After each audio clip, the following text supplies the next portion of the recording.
تو یہ دعائیں عجیب و غریب ہیں، انسان کی زندگی میں ناممکن کو دعا ممکن بنا دیتی ہے. لیکن معصوم فرماتے ہیں صدقہ دے کے دعا مانگو، دعا جلدی قبول ہوتی ہے. اور جب صدقہ آپ دے رہے ہوتے ہیں نا، تو وہ صدقہ جو پیسے کی شکل میں یا کسی بھی شکل میں ہو، وہ آپ سے کچھ کہہ کے جاتا ہے. سننا چاہیں گے کیا کہتا ہے؟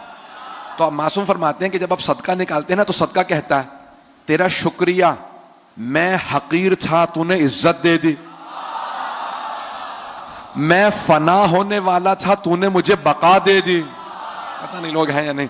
میں دنیا کا تھا کیونکہ دولت دنیا کی ہے، تو نے مجھے اللہ کا بنا دیا. پتہ نہیں لوگ ہیں یا نہیں ہیں.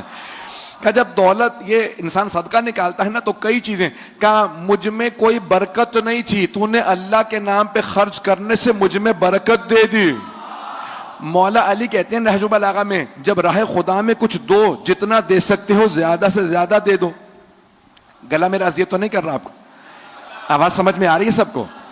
مولا کہتے ہیں زیادہ سے زیادہ دے دو، راہ خدا میں جب دو تو زیادہ دے دو. کہا مولا کیوں؟ کہا کیونکہ تم جس کسی کو بھی دے رہے ہو وہ دنیا میں لیے پھر رہا ہے تمہارا، آخرت میں تمہیں ملے گا. میں سوچ رہا تھا مجھے وضاحت کرنی پڑے گی. بھئی آپ لوگوں کا حسن سماعت بہت بلند ہے، تو مجھے کئی شہروں سے لوگ کہتے ہیں مولانا کئی مرتبہ ہمیں جملہ سوچنا پڑتا ہے، کراچی والے جملہ مکمل ہونے سے پہلے پہنچ جاتے ہیں. اب میں ایک جملے اس کی تھوڑی سی وضاحت کر دوں.